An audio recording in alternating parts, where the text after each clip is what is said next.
بسم الله الرحمن الرحيم. الحمد لله رب العالمين، والصلاة والسلام على سيدنا وحبيبنا وشفيعنا وقرة أعيننا ونور قلوبنا ومولانا محمد، إمام الأنبياء والمرسلين وقائد الغر المحجلين، وعلى آله وصحبه الطيبين الطاهرين. اللهم لا سهل إلا ما جعلته سهلا، وأنت يا حي يا قيوم تجعل الحزن إذا شئت سهلا. اللهم ارزقنا الإخلاص في النية والقول والعمل، ونعوذ بك من حال أهل النار. آمين.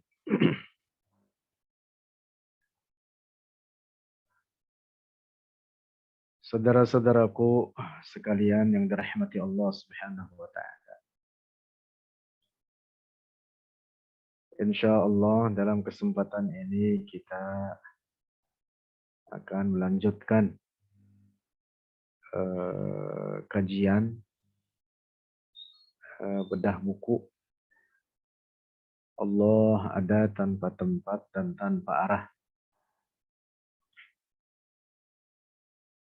Kita sampai pada bab 3, pembahasan terakhir adalah penjelasan tentang dalil kesucian Allah dari tempat dan arah dari ayat-ayat Al-Quran. Berikut ini pada bab 3 insya Allah kita akan membahas beberapa dalil kesucian Allah dari tempat dan arah yang diambil dari hadis-hadis Rasulullah Sallallahu Alaihi Wasallam.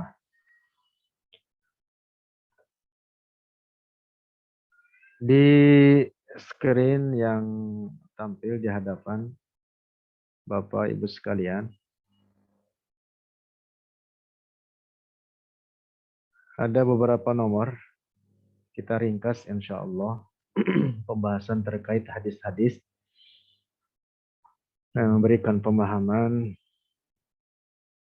tanzihullah anil jihati wal makan, kesucian Allah dari arah dan tempat. Di antaranya satu, sabda Rasulullah sallallahu alaihi wasallam, kana Allahu wa lam yakun syai'un ghairuhu, rawahul Bukhari wal Baihaqi. Allah ada tanpa permulaan dan tidak ada suatu apapun selainnya. Belum ada suatu apapun selainnya. Kana Allahu,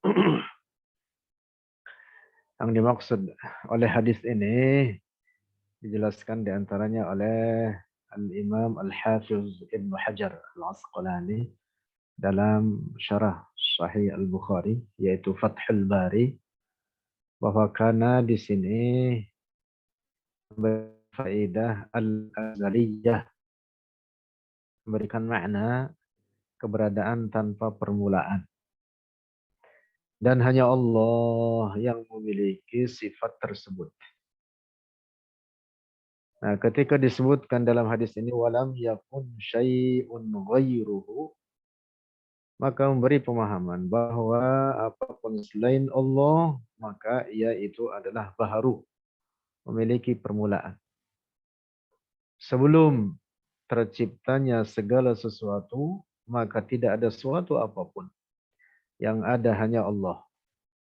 Tidak ada langit, tidak ada bumi, tidak ada arsh, tidak ada al-kursi, Tidak ada cahaya, tidak ada kegelapan, tidak ada tempat, tidak ada arah, tidak ada manusia, tidak ada jin, tidak ada malaikat, tidak ada apapun. Yang ada hanya Allah. Segala sesuatu selain Allah adalah ciptaan Allah. Segala sesuatu selain Allah itu baharu, memiliki permulaan. Diadakan oleh Allah dari tidak ada menjadi ada. Termasuk dalam hal ini adalah tempat dan arah. Juga merupakan makhluk Allah atau ciptaan Allah. Nah, sehingga difahami dari hadis ini, sebelum terciptanya tempat dan arah, Allah ada tanpa tempat dan tanpa arah. Maka demikian pula setelah terciptanya tempat dan arah, Allah tidak berubah. Dia tetap ada tanpa tempat dan tanpa arah. Sebab perubahan itu menunjukkan kebaharuan. Para ulama kita mengatakan at-taghayyuru akbaru alamatil hudus. Perubahan itu tanda paling besar, tanda paling nyata dari kebaharuan. Maka mustahil Allah berubah. Mustahil Allah berubah dari semula tanpa tempat, lalu kemudian berada pada tempat. Dan jika demikian, maka berarti Allah membutuhkan. Mustahil Allah membutuhkan kepada ciptaannya. Nah, jadi kesimpulannya, tempat dan arah adalah ciptaan Allah. Allah tidak membutuhkan kepada ciptaannya. Sehingga diambillah dari hadis ini bahwa Allah ada tanpa tempat dan tanpa arah. Demikian dinyatakan oleh para ulama kita. Yu'khazu minhu Allah Ta'ala mawjudun azalan wa abadan bila makan. Diambil intisari dari hadis ini bahwa Allah ada tanpa permulaan, tanpa tempat, dan tanpa arah. Lanjut. Berikutnya dua. Hadis lainnya yang juga memberikan makna kesucian akidah tauhid, aqidatut tanzih, bahwa Allah ada tanpa tempat dan tanpa arah adalah sabda Rasulullah sallallahu alaihi wasallam, Allahumma antal awwalu falaysa qablaka syai' wa antal batinu laysa dunaka syai' wa antal zahiru falaysa fawqaka syai' wa antal batinu falaysa dunaka syai'. Rawahu Muslimun wa ghairuhu. Allahumma ya Allah, antal awwalu, engkau al-awwal. Makna al-awwal pada Allah, pada hak Allah artinya al-awwal, al-awwaliyah al-mutlaqah, yaitu tidak bermula.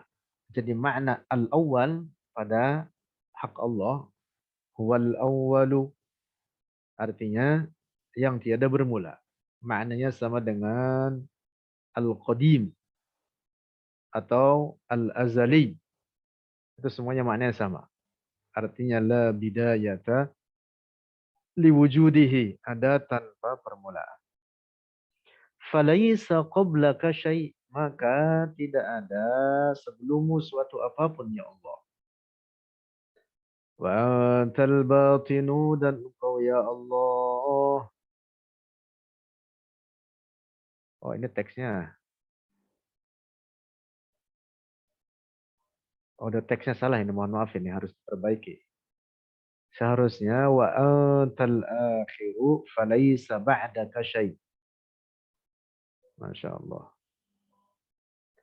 Teks hadisnya wa antal, lanjutannya Wa antal akhiru, dan engkau ya Allah al-akhiru, falaysa ba'daka syai'.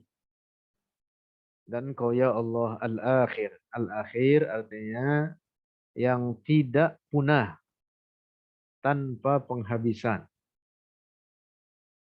Nah, hati-hati apa namanya, salah mengartikan makna nama Allah Al-Akhir. Al-Akhir yang dimaksud pada hak Allah alladzi la nihayata liwujudih.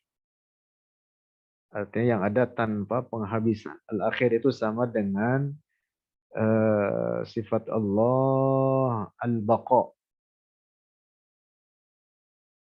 Al-Akhir sama dengan Al-Baqa atau Al-Abadi. Al-Baqi, Al-Abadi, Al-Akhir, itu maknanya sama. Artinya la nihayata liwujudihi. Ada tanpa penghabisan, artinya tidak punah. Falaisa ba'daka syai'. Nanti kita betulkan ini insyaallah. Ini redaksi hadisnya yang ditulis di sini salah. Seharusnya wa antal akhiru falaisa ba'daka syai'. Maka tidak ada sesudahmu suatu apapun. Wa antal zahiru, dan kau ya Allah az-zahir. Nah, makna az-zahir juga hati-hati terjemahkannya. Makna az-zahir artinya yang segala sesuatu merupakan tanda-tanda bagi keberadaannya. Az-zahir artinya yang seluruh makhluknya ini menunjukkan akan keberadaannya. Falaisa fauqaka syai', maka tidak ada suatu apapun, maka tidak ada di atasmu syai'un, suatu apapun. Wa antal batinu, dan engkau ya Allah al-batin. Al-batin artinya yang tidak dapat diraih oleh akal fikiran. Alladzi la tablughuhul awham. Makna al-batin pada hak Allah yang tidak dapat diraih oleh akal fikiran. Falaisa dunaka syai', maka tidak ada suatu apapun di bawahmu. Hadis sahih riwayat al-Imam Muslim dan lainnya. Al-Imam Al-Hafiz Abu Bakar Al-Baihaqi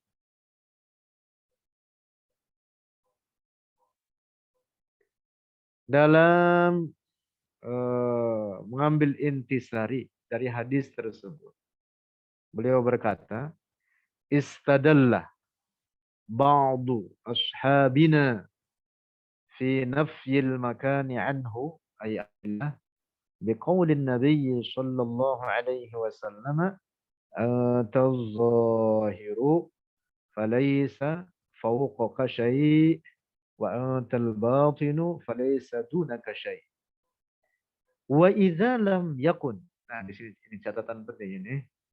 Perhatikan ini perkataan Al-Hafiz Al-Baihaqi.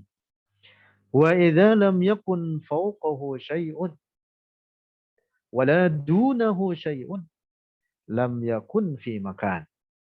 Intaha. Nah, itu perkataan Al-Imam Al-Baihaqi. Jika tidak ada suatu apapun di atasnya, di atas Allah, dan tidak ada suatu apapun di bawahnya, maka berarti dia Allah ada tanpa tempat dan tanpa arah. Oleh karena pada hakikatnya Allah tidak dikatakan baginya di atas atau di bawah, di hadapan atau di belakang, di samping kanan atau di samping kiri. Allah tidak diliputi oleh arah dan tempat. Nah, ini yang kedua.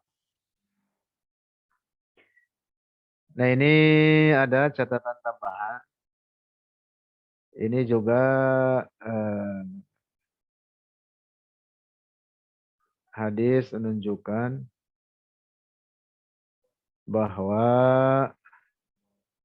Allah ada tanpa tempat, menunjukkan bahwa Allah ada tanpa tempat dan tanpa arah. Ini cukup panjang ini. Tambahan beberapa hadis, lalu catatan dari para ulama. Di antaranya Al-Imam Al-Hafiz Ibn Hajar Al-Asqalani. Kemudian juga Al-Imam Al-Hafiz Al-Baihaqi. dan para ulama lainnya.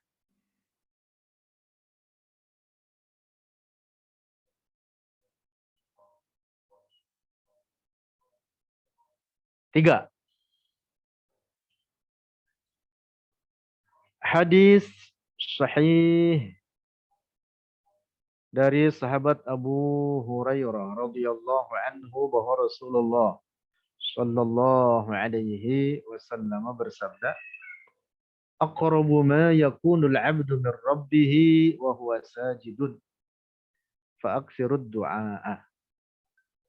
Makna harfiah hadis ini mengatakan, makna harfiahnya ini, makna literalnya mengatakan atau makna zahirnya mengatakan, aqrabu ma yakunul 'abdu, paling dekat apa yang ada oleh seorang hamba nur rabbih dari Tuhannya, wa huwa sajidun, dia itu hamba dalam keadaan bersujud.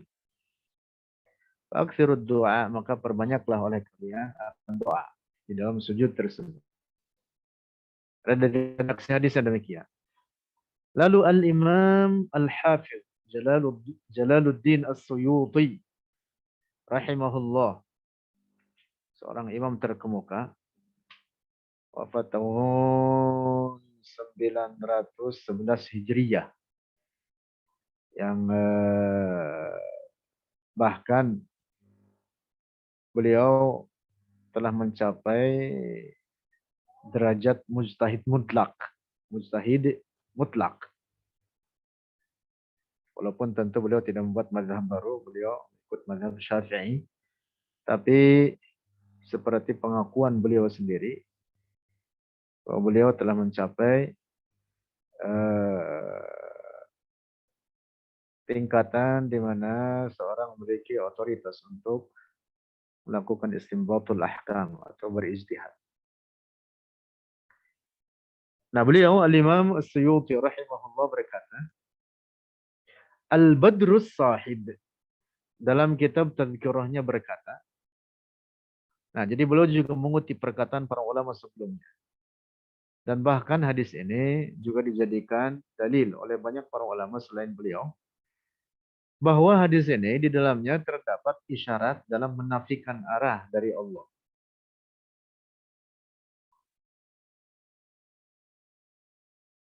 Umpama, penting ini, ketika satu waktu misalkan berjumpa dengan orang musyabbih, berkeyakinan Allah bertempat di langit atau di atas arsy, seperti orang-orang Wahabi di zaman sekarang, mereka berdalil dengan ayat Al-Quran, tentu berdalil mereka adalah dalil yang pengambilan dalil yang batil, bukan ayat Al-Quran, bukan ayat Al-Quran yang salah, tapi pemahaman mereka yang rusak. Mereka seringkali mengutip firman Allah surat Thaha, Ar-Rahmanu 'alal 'arsy istawa, atau di saat yang sama mereka menetapkan Allah di langit, lalu mereka berdalil dengan firman Allah, A'amintum man fis sama. Mereka mengambil zahir ayat-ayat tersebut. Maka sodorkan hadis ini. Kalau kalian mengambil makna zahir ayat tersebut, maka berarti hadis ini dalam makna zahir sesuai pendapat kalian, maka berarti Allah berada di arah bumi. Nah, tentu pemahaman begitu itu pemahaman rusak. Nah, hadis ini tidak memberikan pemahaman bahwa Allah berada di arah bumi. Demikian pula ayat-ayat yang kita sebutkan tadi tidak memberikan pemahaman bahwa Allah bertempat di langit atau bersemayam di atas arsy. Justru itu semua menunjukkan keagungan Allah dan kesuciannya, bahwa Allah tidak menyerupai ciptaannya. Allah ada tanpa tempat dan tanpa arah. Nah, karena itulah maka hadis ini oleh para ulama kita diambil dalil darinya tentang bahwa Allah ada tanpa tempat dan tanpa arah. Kalau Allah diyakini berada di arah atas, seperti keyakinan rusak orang-orang Wahabi, maka berarti batillah hadis ini. Rusaklah hadis ini. Sebab berarti dalam keyakinan mereka, orang yang naik pesawat lebih dekat kepada Allah daripada yang sujud. Mengapa? Karena yang naik pesawat di arah atas. Dalam keyakinan rusak mereka, maka berarti mereka yang ada di puncak gunung lebih dekat kepada Allah daripada yang ada di pantai. Nauzubillah. Jelas itu keyakinan rusak. Nah, jadi hadis ini memberikan pemahaman kedekatan Allah dengan hambanya bukan dari segi kedekatan al-masafah, al-qurb yang disandarkan bagi Allah bukan dalam makna jarak, bukan dalam makna tempat atau arah. Ini perhatikan di beberapa ayat Al-Quran ada penyebutan kata qarib sandarkan bagi Allah, misalkan firman Allah fa inni qarib wa idza sa'alaka ibadi anni fa inni qarib. Nah, makna qarib di sini bukan artinya qurbul dzat bidzat, bukan artinya Allah zatnya dekat dengan zat hambanya. Bukan Allah menempel dengan tubuh manusia. Bukan Allah menyatu dengan tubuh manusia. Bukan Allah berada di sekitar tubuh manusia atau menempel di leher manusia. Alhamdulillah. Tetapi qarib sandarkan bagi Allah adalah qurbur rahmah. Dekatnya rahmat Allah. Karena itu lanjutan ayatnya. Ujibu da'watad da'i idza da'an. Ujibu da'watad da'i. Ini memberikan penafsiran terhadap qarib di situ. Aku mengijabah doa orang yang berdoa idza da'ani. Apabila dia berdoa kepadaku. Nah, sehingga difahami qarib yang dimaksud, yang disandarkan bagi Allah adalah dalam makna qurbur rahmah. Lanjut. 4. Hadis sahih diriwayatkan oleh Al-Imam Al-Bukhari dalam kitab sahihnya dari sahabat Abdullah bin Abbas radhiyallahu anhuma bahwa Rasulullah sallallahu alaihi wasallam bersabda, "Ma yanbaghi li'abdin ay yaqula inni khairun min Yunus bin Matta." Intaha. Wal lafzu lil Bukhari. Ini redaksi hadis riwayat Al-Imam Al-Bukhari. Tidak sepantasnya makna harfiah dari hadis ini mengatakan atau makna zahirnya. Tidak sepantasnya bagi seseorang untuk berkata sungguh aku, yang dimaksud aku di sini adalah Rasulullah. Tidak sepantasnya seseorang mengatakan bahwa Rasulullah Nabi Muhammad lebih baik dari Yunus ibn Matta. Nabi Yunus yang dimaksud. Yunus ibn Matta yang dimaksud adalah Nabi Yunus. Nah, hadis ini kemudian dikomentari atau diambil intisari darinya oleh Al-Imam Al-Hafiz Muhammad Murtadha Zabidi dalam kitab Ithaf Sadatil Muttaqin.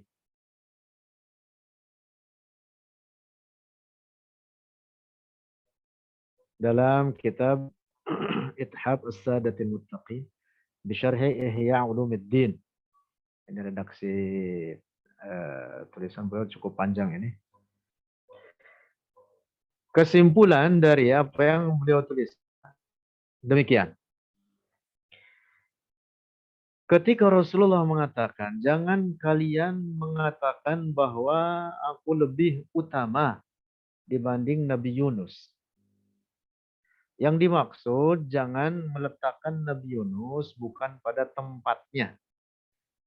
Artinya wajib diimani bahwa Rasulullah juga Nabi Yunus adalah sebagai Nabi Allah. wajib diimani bahwa beliau juga sebagai Nabi Allah. Bahwa Rasulullah tentu lebih tinggi derajatnya dibanding nabi-nabi yang lain, maka itu jelas. Artinya memang ada teks yang menunjukkan itu. Yang karena itulah maka Rasulullah adalah imamul anbiya wal mursalin afdalu khalqillahi ajma'in. Disebutkan demikian. Tapi bahwa dari segi Nabi Yunus adalah seorang nabi, itu juga wajib diimani. Nah, adapun Rasulullah mengatakan demikian, itu tadi dalam hadisnya, la tufaddiluni ala Yunus ibn Matta. Dalam redaksi lain, riwayat Imam Malik mengatakan demikian. Jangan kalian melebih-lebihkan diriku atas Yunus ibn Matta. Di dalamnya memberi isyarat kepada Allah ada tanpa tempat. Adalah oleh karena Rasulullah dinaikkan oleh Allah ke alam atas, ke langit ketujuh, bahkan lebih tinggi lagi daripada itu. Hingga ke tempat yang hanya diketahui oleh Allah. Sementara Nabi Yunus dimakan oleh ikan. Lalu oleh ikan tersebut dibawa masuk ke kedalaman lautan. Yang sangat dasar daripada bagian bumi ini. Nah, Rasulullah kemudian mengatakan hadis tadi, jangan kalian menyangka bahwa saya diangkat ke atas Nabi Yunus dibawa oleh ikan ke dalam perut bumi atau ke bagian bawah daripada bumi ini, lalu dikatakan oleh kalian bahwa aku lebih utama dari Nabi Yunus. Tidak. Mengapa? Karena nisbatul jihah, penyandaran arah bagi Allah itu hakikatnya sama. Tidak menjadikan satu arah atas lainnya lebih utama. Fi haddi dzatiha. Jadi pada hakikat makna arah itu tidak ada satu dengan yang lainnya memberikan keutamaan. Sama saja atas bawah, kanan belakang, depan belakang, kanan kiri sama. Semuanya hakikatnya makhluk Allah. Termasuk arah dalam hal ini, arah bagian manapun juga hakikatnya ciptaan Allah. Nah, jadi dari sabda Rasulullah ini diambillah pemahaman bahwa Allah ada tanpa tempat dan tanpa arah. Demikian diintisarikan oleh para ulama kita seperti yang dikutip oleh Al-Imam Al-Hafidh Muhammad Murtadha Az-Zabidi dalam kitab Ithaf Sadatil Muttaqin, mengutip dari para ulama terdahulu sebelumnya. Nah, karena itu, saudara-saudara sekalian, terkait, saya tambahkan sedikit, terkait Isra Mi'raj. Tidak boleh dikatakan bahwa tujuan Mi'rajnya Rasulullah untuk bertemu Allah. Ini penting untuk diungkapkan, untuk disampaikan. Karena beberapa penceramah mengatakan untuk bertemu Allah. Na'udzubillah. Mi'rajnya Rasulullah tidak boleh dikatakan untuk bertemu Allah. Dengan diyakini bahwa Allah berada di arah atas. Tetapi di antara hikmah dan tujuan dari tujuan Isra wal Mi'raj adalah seperti disebutkan dalam Al-Quran. Allah berfirman, linuriyahu min ayatina. Artinya untuk diperlihatkan kepada Rasulullah daripada tanda-tanda keagungan Allah di alam atas.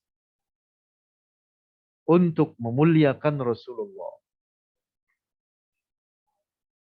Bahwa ketika Mi'raj Rasulullah melihat Allah dengan hatinya. Dengan hatinya. Bukan dengan mata kepalanya, tetapi dengan hatinya. Itu ditetapkan demikian adanya dalam beberapa riwayat, tetapi itu tidak menunjukkan bahwa Allah bertempat di arah atas. Rasulullahnya yang berada di tempat tersebut, adapun Allah ada tanpa tempat dan tanpa arah. Sama persis misalkan dengan Nabi Musa alaihi salam mendapat gelar kalimullah. Karena beliau dibukakan oleh Allah darinya akan kalam Allah. Artinya kalam zatnya. Yang bukan huruf, bukan suara, dan bukan bahasa. Sehingga Nabi Musa mendapatkan gelar istimewa dengan kalimullah. Karena beliau mendengar kalam Allah yang bukan huruf, bukan suara, dan bukan bahasa. Yang itu terjadi di Gunung Tur.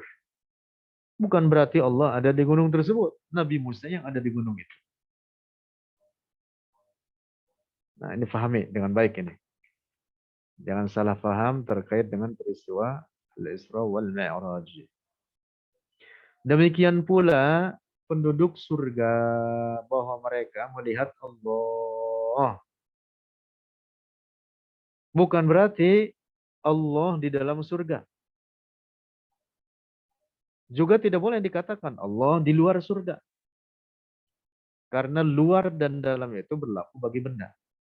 Nah, karena itu Al-Imam Abu Hanifah di dalam Al-Wasiyah, kitab Al-Wasiyah yang beliau tuliskan, beliau mengatakan waliqaullahi li ahli jannati bila kayfiyatin wala tashbihin wala jihah. Liqa Allah artinya ru'yatullah. Melihat Allah bagi penduduk surga bila kayfiyatin tanpa sifat-sifat benda. Bukan artinya Allah sebagai fisik yang memiliki bentuk dan ukuran, tidak. Ini makna bila kaifiyah. Wala tashbihin dan tidak ada keserupaan, wala jihatin dan tanpa arah.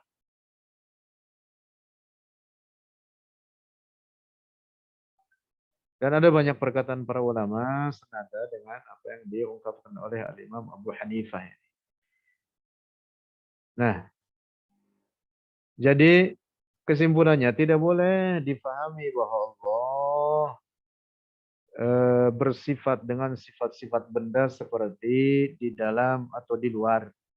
Tidak dikatakan baginya menempel atau terpisah. Tidak boleh dikatakan baginya menyatu atau terpisah atau bercerai. Tidak dikatakan baginya al-ittisal wal-infisal. Tidak dikatakan baginya di satu arah atau di semua arah. Syekh Ad-Dardir Al-Maliki dalam Al-Kharidatul Bahiyah mengatakan munazzahun anil hululi wal jihah wal ittisali al-infisali was safah. Munazzahun suci dia Allah anil hululi wal jihah. Dari menyatu atau bertempat pada suatu, dari hulul menyatu, wal jihah dan dari arah, maksudnya dari arah. Wal ittisalil linfisali was safar juga maksudnya dari al ittisal menempel, wal infisal dan terpisah. Was safah dan kebodohan. Allah Maha Suci dari ketidaktahuan. Nah, kesimpulannya Allah tidak bersifat dengan sifat-sifat kebendaan. Nah, termasuk salah satunya yang merupakan sifat benda adalah memiliki arah dan memiliki tempat. Lanjut.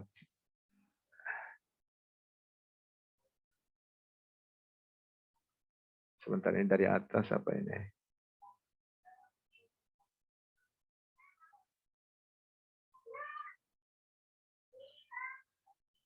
Lanjut ke bawah. Masih terkait hadis nomor 4 yang kita kutip tadi di atas. Yang tadi kita bacakan adalah redaksi riwayat Imam Al-Bukhari dalam kitab sahihnya. Ada redaksi lain yang sama, semakna dengan itu. Dan ini artinya saling menguatkan. Saling menguatkan. Tidak bertentangan, tetapi justru saling menguatkan. Yang juga diriwayatkan dari berbagai jalur.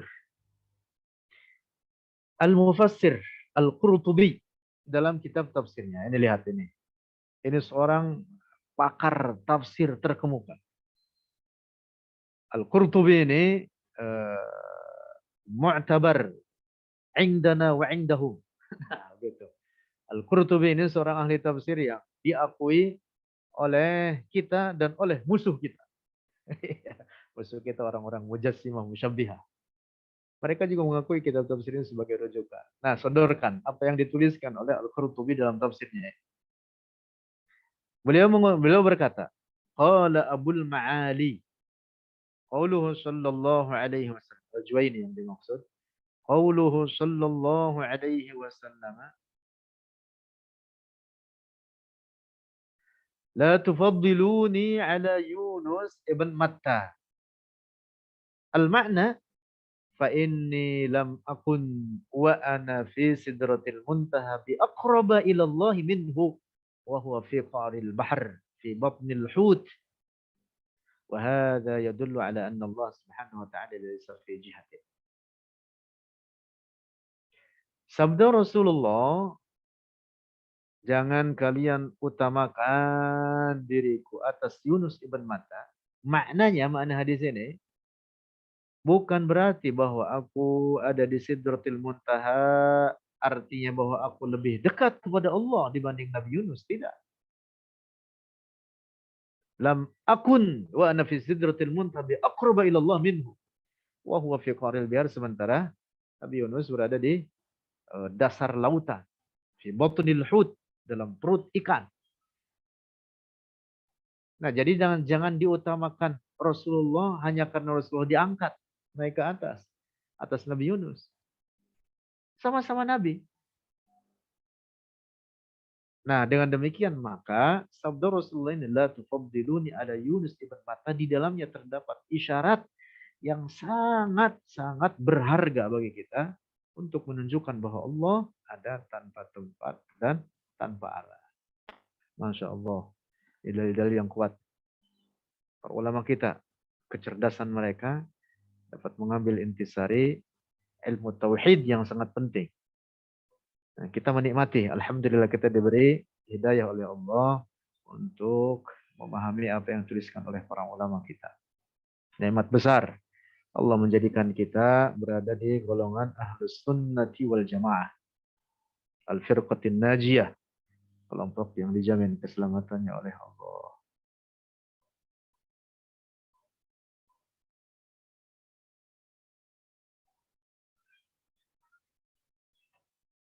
Nah, ini juga diambil atau diintisarikan. Ini nomor berapa ini? Nomor 5. Dari tulisan Al-Imam Al-Allama Al-Muhaddis Al-Faqih Al-Syeikh Abdullah Al-Harari rahimahullah. Ini tulisan beliau, sebenarnya intisari dari hadis-hadis Rasulullah Sallallahu Alaihi Wasallam, yaitu tentang bahwa Nabi Musa mendengar kalam zat Allah di Gunung Tur. Lalu Rasulullah juga mendengar kalam zat Allah di saat beliau Mi'raj. Di satu tempat yang sangat tinggi, dalam peristiwa Mi'raj, yang di tempat tersebut Rasulullah mendapat wahyu, mendengar langsung kalam Allah, kalam zatnya yang bukan huruf, bukan suara, dan bukan bahasa. Nah, ini menunjukkan bahwa Allah ada tanpa tempat. Tidak berarti bahwa Allah berada di arah atas, sebagaimana juga tidak menunjukkan bahwa Allah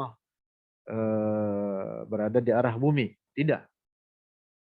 Nabi Musa mendengar kalam zat Allah di bumi ini, Gunung Tur. Bukan berarti bahwa Allah ada di gunung tersebut. Nah, ini yang dicatatkan oleh Al-Imam Al-Syeikh Al-Hafidh Abdullah Al-Harari rahimahullah. Saya tambahkan sedikit. Masjid disebut dengan Baitullah. Semua masjid. Masjid apapun disebut dengan Baitullah. Apa makna Baitullah? Bukan artinya Allah di dalam masjid. Tetapi maknanya Baitun musyarrafun indallah. Artinya rumah yang dimuliakan oleh Allah. Nah, ini namanya idhafatut tasyrif. Idhafah at-tasyrif. Apa artinya idhafatut tasyrif? Artinya penyandaran untuk makna memuliakan. Allah menyebut Ka'bah baiti wa tahhir baiti lit-ta'ifina. Makna harfiahnya rumahku. Bukan berarti Allah di dalam Ka'bah. Lalu setiap masjid juga disebut Baitullah. Bukan berarti Allah dalam masjid. Kalau Allah dalam masjid, berapa tempat berarti? Di masjid fulan, masjid fulan, masjid fulan. Di saat yang sama juga dalam Ka'bah. Mustahil gitu itu. Tetapi itu namanya idhafatut tasyrif. Jadi penyandaran untuk memberikan makna memuliakan. Contoh misalkan semacam ini dalam Al-Quran firman Allah tentang unta betina Nabi Saleh yang merupakan mukjizat beliau. Naqatallah. Allah menyebutkan dalam Al-Quran naqatallah. Naqatallahi wa suqyaha. Apa artinya naqatallah? Bukan artinya Allah naikin unta. Nah, di atasnya nunggang unta. Bukan. Tetapi naqatullah di sini untuk memberikan keistimewaan unta betina tersebut. Oleh karena unta tersebut adalah mukjizatnya Nabi Saleh alaihi salam yang keluar dari batu yang tanpa rongga, tanpa lubang. Keluar dari batu bahkan dengan anaknya, wa fasilataha, dengan anaknya. Unta tersebut dengan anaknya keluar. Lanjut. 6. Hadis berikutnya yang juga memberikan isyarat atau pemahaman kepada bahwa Allah ada tanpa tempat dan tanpa arah. Adalah sebuah hadis sahih riwayat Al-Imam Muslim dari sahabat Anas ibn Malik. Disebutkan dalam Sahih Muslim annan nabiyya sallallahu alaihi wasallam istasqa fa asyara bi dhahri kaffaihi ila sama, bahwa Nabi sallallahu alaihi wasallam istasqa. Istasqa artinya meminta hujan. Talabus suqya, meminta hujan. Berdoa istisqa. Fa asyara, maka berisyarat oleh Rasulullah sallallahu alaihi wasallam bi dhahri kaffaihi, dengan punggung kedua telapak tangannya ila sama'i, ke langit. Jadi demikian bentuknya. Bukan begini, tapi begini. Berisyarat dengan batnul kaf, ini namanya batnul kaf. Telapak tangan bagian dalamnya ke arah bumi, sementara punggungnya ke arah langit. Demikian. Ini tidak menunjukkan bahwa Allah ada di bumi. Sebagaimana ketika berdoa demikian menghadapkan telapak tangan ke arah langit tidak menunjukkan Allah di langit. Maka kalau ada orang berkeyakinan Allah di langit, seperti keyakinan rusak orang-orang Wahabi, sodorkan hadis ini. Apakah kemudian dalam keyakinan mereka Allah turun menjadi di bumi? Injuk-injuk dong. Na'udzubillah. Na'udzubillah. Saya cerita sedikit. Saya pernah berdebat dengan seorang berkeyakinan tasbih, tajsim, seperti orang-orang Wahabi. Dan memang dia seorang Wahabi. Dia berdalil dengan tangan melapak, kita hadapkan dalam berdoa ke arah langit, bahwa dengan praktek doa seperti ini, kata dia menunjukkan bahwa Allah di langit. Kata saya, itu tidak menunjukkan Allah ada di langit. Praktek berdoa seperti itu Rasulullah yang mengajarkan. Bahkan Rasulullah sendiri dalam beberapa keadaan berdoa dengan menghadapkan telapak tangannya ke arah bumi. Kaget dia. Mana ada, kata dia. Enggak ada. Ada dalam hadis sahih riwayat Imam Muslim. Sampai buka sendiri dia kitabnya. Setelah itu mati kutu. Kagak ada ngomong apa-apa lagi, kabur dia. Alhamdulillah. Keyakinan rusak seperti itu. Nah, jadi kita menghadapkan telapak tangan dalam berdoa ke arah langit. Tidak berarti Allah ada di langit. Sama sekali. Tidak seperti itu. Dengan bukti hadis ini, Rasulullah dalam beberapa keadaan berdoa dengan menghadapkan telapak tangannya ke arah bumi dan punggung telapak tangannya ke arah langit. Artinya terbalik doanya. Dengan tangan yang dikembalikan seperti itu. Nah, ini memberikan isyarat bahwa Allah ada tanpa tempat dan tanpa arah. Siapa yang menciptakan langit? Allah. Maka Allah tidak bertempat pada ciptaannya. Tidak membutuhkan kepada ciptaannya.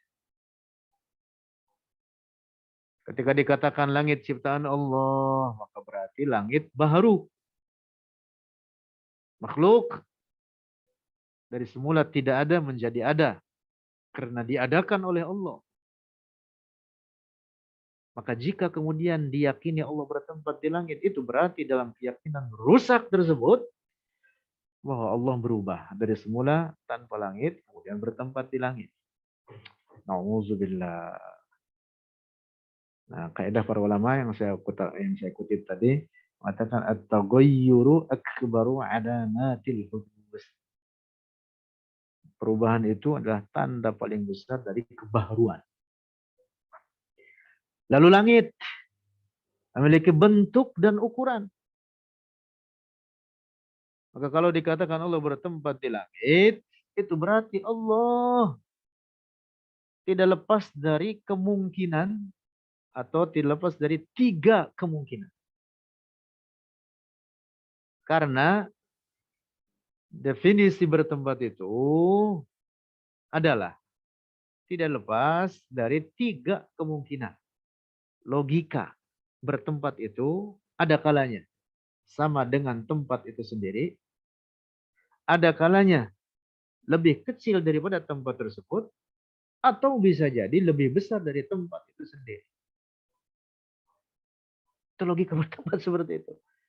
Ini dijelaskan demikian detail oleh para ulama kita di kalangan Ahlul Tauhid. Seperti Al-Imam Al-Syeikh Badruddin Ibn Jama'ah dalam kitab namanya Idahud Dalil fi Qat'i Hujaji Ahli Ta'til.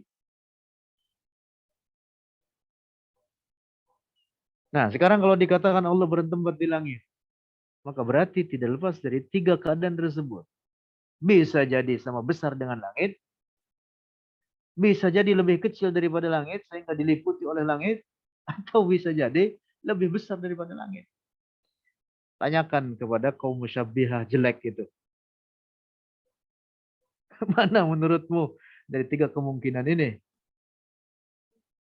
Apakah Allah diliputi oleh langit? Nauzubillah. Rusak keyakinan musyabbihah tersebut. Lantas langit berapa lapis? 7 lapis.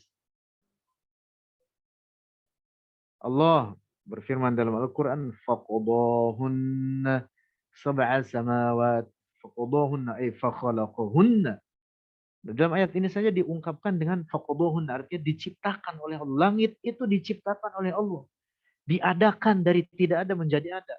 Lalu bagaimana kemudian dikatakan Allah di langit? Kan ngaco namanya itu. Ngaco itu nih. Orang kagak punya akal itu nih. Wah, ini ngomong kasar ini. Bukan kasar. Bukan kasar, ini menempatkan pada tempat. Karena akal itu suruh dipakai. Nah, kalau akal kagak dipakai, kagak punya akal. Kalau kalau akal nggak dipakai berarti mirip dengan orang yang tidak punya akal. Akal ini suruh dipakai. Akal ini kata para ulama kita adalah syahidun li syara'. Adalah bukti bagi kebenaran syarak. Nah, langit itu 7 lapis. Mereka yang mengatakan Allah di langit menurut mereka Itu langit yang mana? Satu langit. Maka berarti yang 6 kosong. Di semua langit. Maka berarti Allah berbilang. Dari langit pertama, langit kedua. Di samping membentuk langit itu sendiri, maka berarti Allah berbilang, memiliki bentuk dan ukuran. Dan herannya, ini sama sekali tidak masuk akal. Herannya orang-orang Wahabi itu mengatakan apa kata mereka? Allah di langit, di atas arsy. Itu bahasanya mesti begitu. Sampai sekarang. Itu dari zaman entah kapan. Dari dahulu bahasa mereka itu begitu mengatakan ya Allah. Dari zaman Ibnu Taimiyah terutama. Karena Ibnu Taimiyah menjadi panutan orang-orang musyabbih.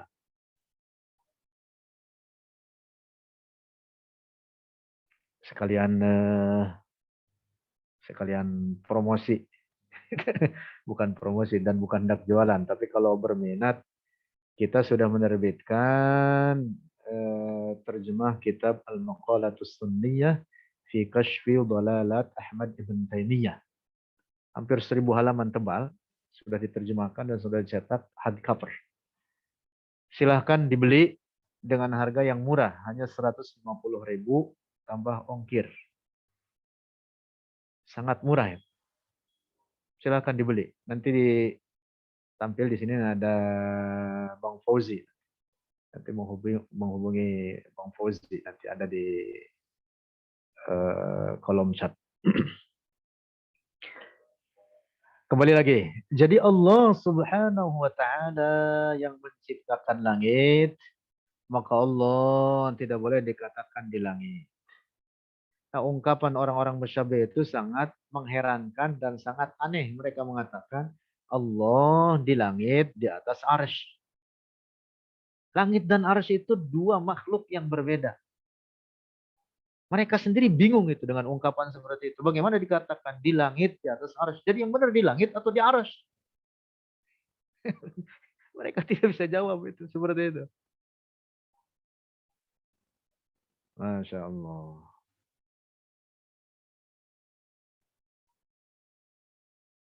Nah ini ada link dibagikan sama Bang Fauzi. Ya ini Bang Fauzi ada link, silahkan dibuka.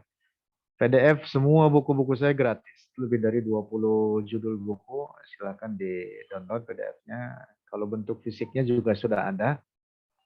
Bagi yang berminat silahkan. Tidak mahal. Paling tidak dananya untuk mencetak ulang kitab-kitab lainnya. Atau kitab yang sudah habis. Silahkan dibeli dengan harga yang murah. Insya Allah bermanfaat. Rekan-rekan sekalian, kita sudah di penghujung waktu ini hampir jam 5. Dan kita masuk pada bab 4 ini. Dalil kesucian Allah dari tempat dan arah dari ketetapan ijma' ulama. Nah, jadi kita sudah sampai titik ini yang merupakan masdar min masadir tasyri' islami sebagai sumber ketetapan ajaran-ajaran dalam agama kita itu yang pertama Al-Quran. Sudah kita kutip beberapa ayat terkait kesucian Allah dari tempat dan arah pada pertemuan pertama saya kira. Kemudian yang kedua, barusan kita sudah bahas dari hadis-hadis Rasulullah. Dan yang ketiga adalah ijma'. Ada kesepakatan, konsensus para ulama, ahli sunnah wal jamaah dari zaman ke zaman. Bahkan nanti akan kita kutip perkataan para sahabat. Kemudian diikuti oleh para tabi'in, tabi'in, lanjut di kalangan ulama khalaf dan hingga sekarang ini. Hingga sekarang ini. Para ulama ahli sunnah wal jamaah di atas keyakinan ini bahwa Allah ada tanpa tempat dan tanpa arah. Juga dikutip oleh para ulama kita di Indonesia ini. Para ulama terkemuka di Indonesia. Buku apa yang kita diskusikan atau yang kita bahas ini juga ada di link tadi. Silahkan di-download atau kalau yang mau buku fisiknya juga silahkan. Dan ini cukup tebal. Dalam tampilan di sini ini 297 halaman. Jadi hampir 300 halaman. Dan murah. Berapa itu? Seingat saya, berapa itu Bang Fauzi? 35.000 seingat saya. Tidak sampai 50.000 lah. Tidak sampai 50.000. Dan itu 50.000 itu, aduh, sekarang uang 50.000 habis untuk pulsa dalam beberapa jam. Tapi kalau dibelanjakan untuk buku bermanfaat, insya Allah bertahun-tahun bahkan bisa turun-temurun ke anak dan cucu. Insya Allah. Silahkan dibeli. Mudah-mudahan bermanfaat. Dan untuk pertemuan kita kali ini sampai di sini. Kita sudah sampai jam 5 ini. Insya Allah berjumpa kembali minggu depan. Mudah-mudahan tidak ada halangan. Pada bab 4. Itu penjelasan tentang kesucian Allah dari tempat dan arah dari ijma' para ulama. Tahlil 3 kali, salawat 3 kali. La ilaha illallah, la ilaha illallah, la ilaha illallah. Allahumma salli ala sayyidina Muhammad wa ala alihi wa sahbihi wa sallim. اللهم صل على سيدنا محمد وعلى آله وصحبه وسلم اللهم صل على سيدنا محمد وعلى آله وصحبه وسلم رب اغفر لي ولوالدي وللمؤمنين والمؤمنات السلام عليكم ورحمة الله وبركاته.